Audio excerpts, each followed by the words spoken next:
नवरात्रि के आखिरी दिन नवमी पड़ती है, जिसे रामनवमी भी कहते हैं। रामनवमी सनातन का एक विशिष्ट उत्सव है। जब मनुष्य और देवता सभी रावण से प्रताड़ित थे तो महाराज दशरथ और माता कौशल्या के पुत्र रूप में भगवान विष्णु ने राम रूप में अवतार लिया था। उस दिन चैत्र शुक्ल नवमी तिथि थी और भगवान राम के अवतरण को प्रतिवर्ष मनाया जाता है, जिसे रामनवमी कहते हैं। 2024 में रामनवमी 17 अप्रैल बुधवार को है। इस दिन सूर्योदय काल से औदयिक नवमी दोपहर बाद दोपहर के 3:14 तक है। रामनवमी के लिए औदयिक नवमी जो मध्याह्न व्यापिनी हो उसको महत्वपूर्ण माना जाता है। मान्यता है कि रामनवमी के दिन प्रभु श्री राम का जन्म हुआ था, इसलिए देश भर में राम जन्मोत्सव की धूम रहती है। रामनवमी के अवसर पर देश भर में भव्य आयोजन और जुलूस निकाले जाते हैं और भगवान राम के बाल अवतार की पूजा की जाती है। रामनवमी मुख्य रूप से एक हिंदू त्योहार है जो भगवान राम की जयंती मनाता है।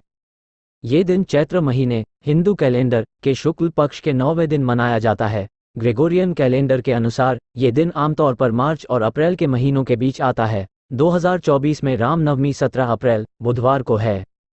राम कथा का पाठ करना, भगवान राम को समर्पित जुलूस निकालना, मंदिरों और घरों में प्रार्थना करना कुछ प्रमुख रीति रिवाज हैं जिनका इस दिन पालन किया जाता है। रामनवमी क्या है? रामनवमी त्रेता युग के दौरान अयोध्या में श्री रामचंद्र के प्रकट होने की याद में मनाया जाने वाला एक हिंदू त्योहार है। वैदिक शास्त्र इस बात की पुष्टि करते हैं कि भगवान कृष्ण या भगवान विष्णु अपने प्रिय अवतार के रूप में प्रकट हुए, जिन्हें रामचंद्र के नाम से जाना जाता है, जो विविध लीलाओं में संलग्न थे, जिन्होंने संस्कृति, वीरता, सिद्धांत, नैतिकता, सुशासन, विनम्रता और त्याग का उदाहरण दिया। भारत के प्राचीन धर्मग्रंथों में इस बात पर जोर दिया गया है कि भगवान विष्णु भक्तों को आकर्षित करने और दुष्टों का विनाश करने के लिए विभिन्न अवतारों में अवतरित होते हैं। उनकी गतिविधियां, जिन्हें लीला के नाम से जाना जाता है, उनके प्रिय भक्तों द्वारा पूजनीय मनाई जाती हैं और उन पर चिंतन किया जाता है। भगवान विष्णु का राम अवतार या अवतार उनकी शिक्षाओं को पूरे देश में फैलाने के लिए ऐसी दिव्य लीलाओं की विशेषता है। रामनवमी भगवान राम के मानवीय और दिव्य दोनों रूपों में प्रकट होने का प्रतीक है, जिसे पूरे भारत में, विशेष रूप से उत्तर प्रदेश के पवित्र शहर अयोध्या में, जो भगवान राम का जन्मस्थान है, गहरी श्रद्धा और उत्सव के साथ मनाया जाता है। रामनवमी से पहले हिंदू चैत्र नवरात्रि के दौरान 9 दिनों का उपवास रखते हैं, शराब, धूम्रपान से परहेज करते हैं और शरीर के विशरण के लिए प्रार्थना और ध्यान में संलग्न रहते हुए सात्विक शाकाहारी भोजन का सेवन करते हैं। 9वें और अंतिम दिन अयोध्या और भारत भर के अन्य शहर प्रार्थना और उत्सव में डूबे हुए एक उज्ज्वल दुल्हन की तरह सजते हैं। रामनवमी भगवान राम के जीवन के हर पहलू का सम्मान करती है। रामनवमी के पीछे का इतिहास हिंदू पौराणिक कथाओं के अनुसार यह व्यापक रूप से माना जाता है कि भगवान राम का जन्म इसी दिन अयोध्या में हुआ था। कुछ अन्य भक्तों का मानना है कि भगवान राम विष्णु के अवतार थे जो इस दिन नवजात शिशु के रूप में स्वर्ग से अयोध्या आए थे। रामनवमी कैसे मनाई जाती है? भक्तों के घरों या भगवान राम को समर्पित धार्मिक स्थलों पर भजन और कीर्तन आयोजित किए जाते हैं। इस दिन लोग आमतौर पर आशीर्वाद लेने के लिए मंदिरों में जाते हैं। अयोध्या जैसे स्थानों में राम की छोटी मूर्तियों को पालने में रखकर जुलूस निकाले जाते हैं। अधिकांश मंदिर हवाना का आयोजन करते हैं, अग्नि से संबंधित एक अनुष्ठान जिसका उद्देश्य मन, शरीर और आत्मा को शुद्ध करना है। पुजारी भक्तों को प्रसाद के रूप में मिठाइयाँ और फल वितरित करते हैं। आमतौर पर भक्त पूरे दिन आधी रात तक उपवास रखते हैं। व्रत आमतौर पर मिठाई और फल खाकर खोला जाता है। रामलीला भगवान राम द्वारा रावण को पराजित करने का एक नाटकीय चित्रण देश के कई हिस्सों में किया जाता है। नाटक आमतौर पर खुले मंच पर प्रदर्शित किया जाता है। हालांकि यह त्योहार पूरे देश में मनाया जाता है, लेकिन प्रमुख उत्सव अयोध्या, भद्राचलम, रामेश्वरम और सीतामढ़ी में होते हैं।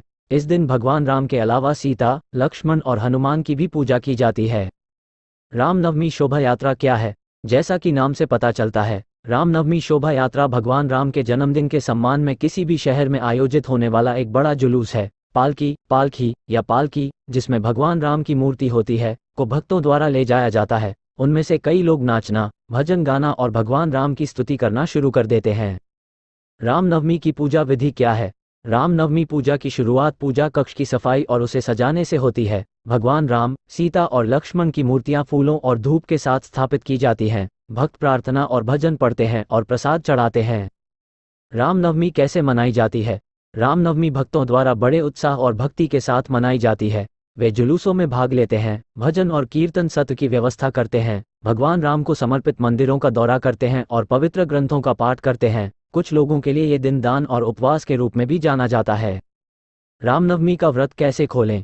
रामनवमी पर कई भक्त 8 प्रहर का व्रत रखते हैं, जो सूर्योदय से सूर्यास्त तक रहता है। आप या तो व्रत का पालन कर सकते हैं और सूर्यास्त के बाद इसे तोड़ सकते हैं, या आप पूजा तक उपवास जारी रख सकते हैं और फिर अपना नियमित आहार शुरू कर सकते हैं।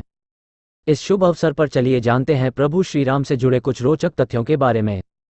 भगवान राम को भगवान विष्णु के दशावतारों में 7वां अवतार माना गया है।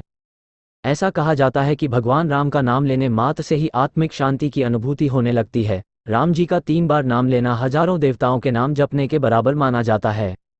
भगवान राम का जन्म इक्ष्वाकु वंश में हुआ था। इसकी स्थापना भगवान सूर्यपुत्र राजा इक्ष्वाकु द्वारा की गई थी, इसलिए भगवान राम को सूर्य का वंशज या सूर्यवंशी भी कहा जाता है। श्री राम की 2 बहनें भी थी, एक शांता और दूसरी कुकबी। दक्षिण भारत की रामायण के अनुसार श्री राम की बहन का नाम शांता था, जो चारों भाइयों से बड़ी थी।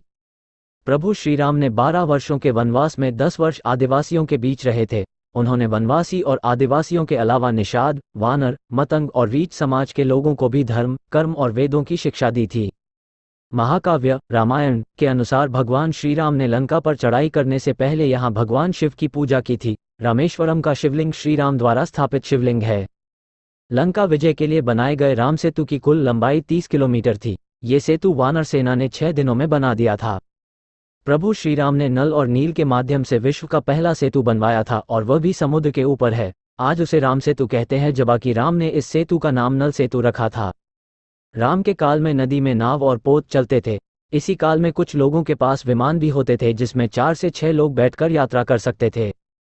राम के काल में सभी लोग बहुत ही नैतिक और सभ्य थे। सभी मर्यादा में रहकर जीवन यापन करते थे। अधिकतर लोगों को वेद का ज्ञान था।